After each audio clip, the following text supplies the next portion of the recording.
Right, Anas, please do stay with us. We're also being joined by senior journalist Mateen Haider, joining us from Islamabad. Sir, thank you so much for joining us. Of course, I was speaking to Anas about this as well, the distinctive features of the elections this time around. We just learned that the mobile services have been suspended, and as Anas mentioned as well, this has, for the time being, led to a low voter turnout. But of course, as the day progresses, that might change. What is your take on this, sir? Yes, I agree with you, and whatever Anas was saying earlier, this certain decision by Ministry of Interior that keeping in view the deteriorating security situation, mobile services has been suspended across Pakistan. So partially it is working.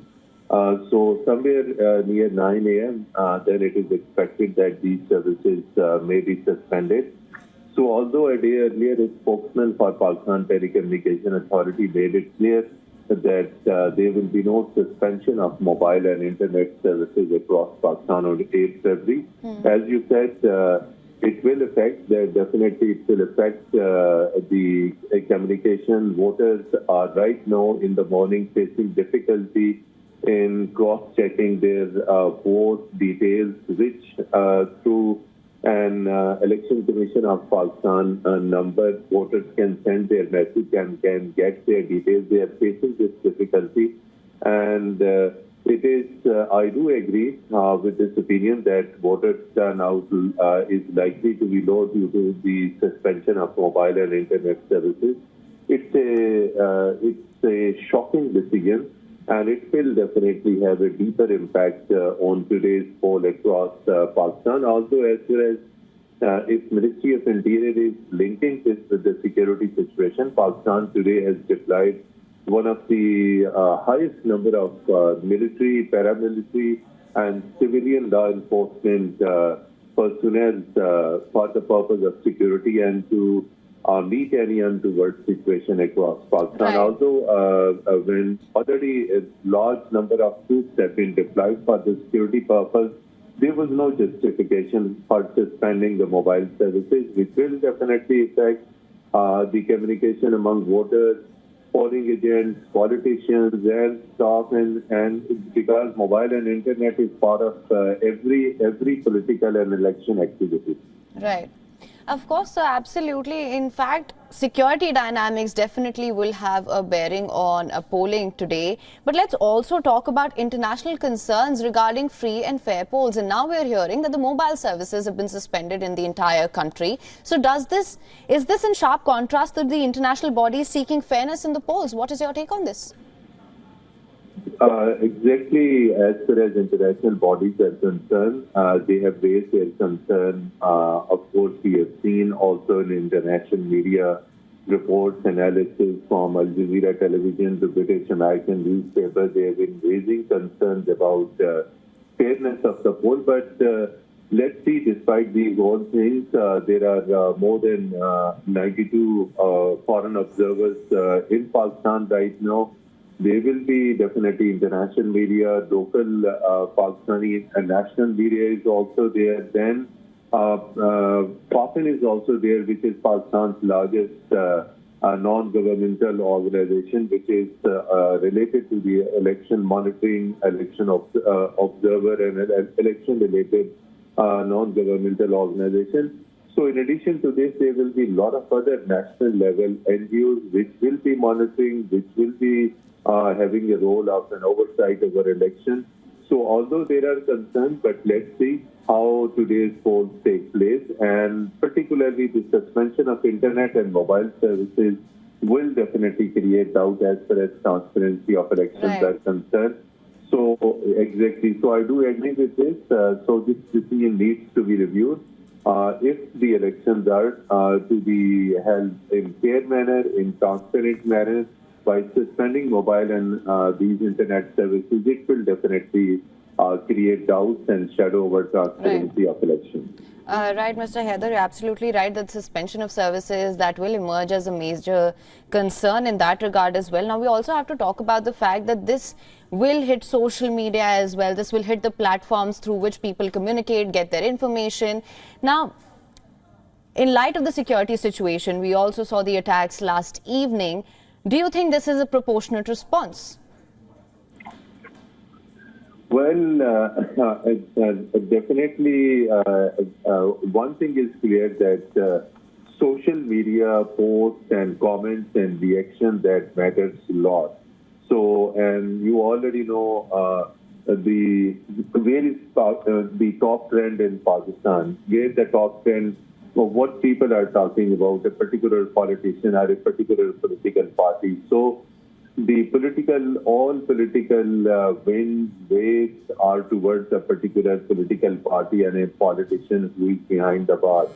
So I think so definitely by suspending the mobile services, internet services, it will definitely be definitely counterproductive to suppress a particular public opinion or social media opinion, whatever is appearing in favor of a particular political party. It could be moved towards that particular direction. But as far as this particular service linking with the surge of terrorist or militant activities, as I said earlier, there is already a very heavy deployment of security forces across Pakistan, so there was no justification to suspend this mobile and internet services.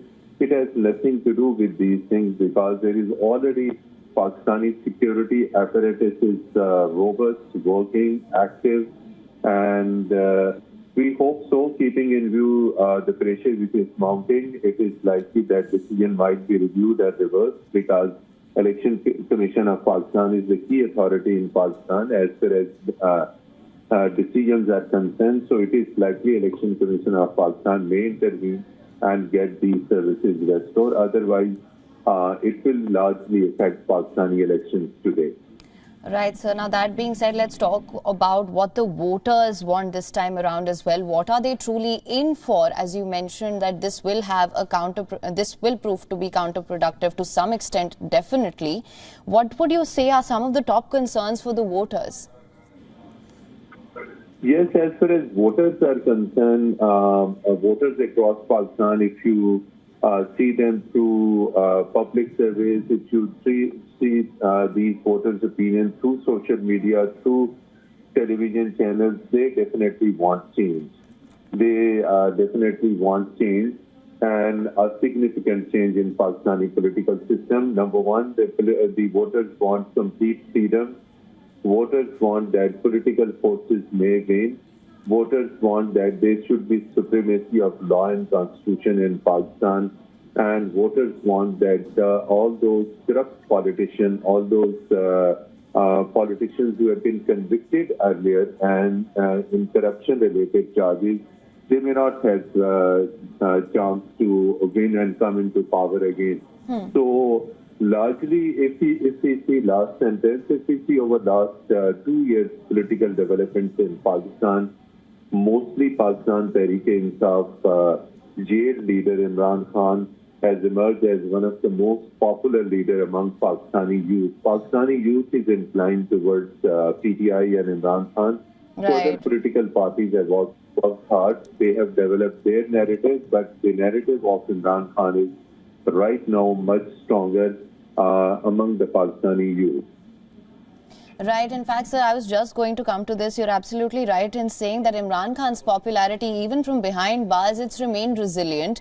Now, when we talk about the PTI being in disarray, will this have any sort of a bearing, or will Imran Khan's influence have any sort of a bearing on the elections? Well, as far as although Imran Khan is behind bars, but somehow he's connected with his voters, he's connected with his workers. There is already a messaging, and recently, just a couple of days before, a picture has been leaked from Rawalpindi prison, which is called the Riyala jail, and that is surfaced everywhere, and even through PTI's official account, social media account, that picture has been released. So authorities are investigating the leak of that picture, that how this picture has been leaked, and there is in addition to the picture, another audio of Imran Khan talking to his lawyers that has also been leaked. So despite these all things, but as far as the leakage of the picture was concerned, in which Imran Khan looked determined, looked active, and with a full of confidence. So this connectivity between Imran Khan and his voters will continue. So even through artificial intelligence, some of the messages of Imran Khan were created. So I think so that Imran Khan's messages, his narrative will largely affect on Pakistani youth, and it will largely affect definitely on its vote bank. Yes. Sir, in fact, we have our Pakistan Bureau Chief Anas Malik back online with us. Anas, good to have you back. Now, Anas, as me and Mr. Haider were also discussing the impact that this will have and whether this measure to suspend mobile services were proportionate or not. Do you reckon it was? I don't think so. It was proportionate enough, because at the same, if you look at the trajectory of attacks and events that have been happening, the terror attacks, they have been ongoing in parts of Khyber Pakhtunkhwa and Balochistan. While there had been increased fears of a suspension that were there, and there was talk and there was rumor mill as well. In fact, in our interview with the information minister, we had particularly and categorically asked the information minister, Murtaza Solanki, whether there will be an internet suspension or not, and he was not very affirmative with regards to that. So in light of that, I think this would basically mean more and more trouble and more problems going forward for the people who would want to come out to vote, because everything is mobile-based, is essentially network-based, mobile network-based. If you look at that portal that the Election Commission has itself also introduced, the 8300 portal, where you send a text message to with your CNIC, the computerized national identity card number 28300. One would need network for that, because through that very portal, it is identified where you have to vote, what is your area number, what is your polling station number, and so on and so forth.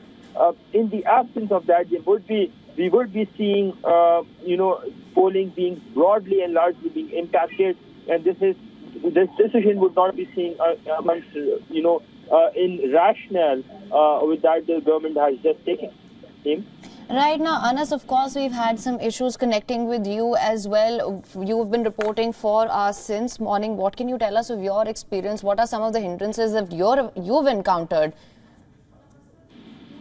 Well, as I said, it's not just me, it's everyone. Right. We're here outside the station here in Lahore, outside the Heart Cathedral High School, which is a very prominent polling station in the constituency of former Prime Minister Nawaz Sharif, from where he is contesting.